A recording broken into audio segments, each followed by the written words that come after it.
Welcome to మెగానే. నేను మీ journalist అలిమిని. రాష్ట్రంలో కూటమి ప్రభుత్వం నెలకి 50 కోట్ల రూపాయలు జనసేన అధినేత పవన్ కళ్యాణ్ అంటే డిప్యూటీ సీఎం పవన్ కళ్యాణ్కి ఇస్తున్నారని చెప్పేసి ఈ మధ్య అసెంబ్లీలో అలాగే మీడియాతో చిట్చాట్లో దువ్వాడ శ్రీనివాస్ ఎమ్మెల్సీ వైసీపీ నాయకులు చెప్పిన నేపథ్యంలో ఆయనపై రాష్ట్ర వ్యాప్తంగా పలు స్టేషన్లో ఫిర్యాదు చేస్తున్నారు జనసేన పార్టీ చెందిన నేతలు.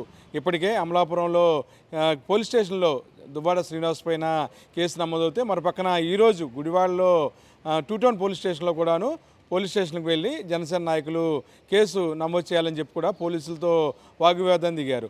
మొత్తం మీద కూడాను రాష్ట్ర వ్యాప్తంగా చాలా ప్రాంతాల్లో దువ్వాడ శ్రీనివాస్ ఎమ్మెల్సీ మాట్లాడిన మాటలు పెను దుమారాన్ని లేపాయి. ఈ రాష్ట్రంలో ప్రతి నెల 50 కోట్ల రూపాయలు కూటమి ప్రభుత్వం తరఫున చంద్రబాబు నాయుడు జనసేన అధినేత పవన్ కళ్యాణ్కి చెల్లిస్తున్నారని, అందుకనే ఆయన ఏమీ మాట్లాడలేదని చెప్పి కూడాను దువ్వాడ చెప్పిన ఏదైతే అంశం ఉందో దాని మీద రాష్ట్ర వ్యాప్తంగా జనసేన పార్టీ నాయకులు తీవ్ర ఆగ్రహావేశాలకి లోనయ్యారు. వివాదంలో ప్రతిరోజు ఉండే దువ్వాడ అటు శ్రీకాకుళం అవ్వచ్చు, ఇటు ఉత్తరాంధ్ర సంబంధించి కావచ్చు, ఏ అంశమైనా మాట్లాడితే ముందుగా జనసేన అధినేత పవన్ కళ్యాణ్పై తీవ్రస్థాయిలో మండిపడతారు. గతంలో ప్రస్తుత మంత్రి అచ్చెన్నాయుడు మీద ఆయన తీవ్రస్థాయిలో కూడాను మాటల బాణాలు వదిలిన సందర్భాలు ఉన్నాయి.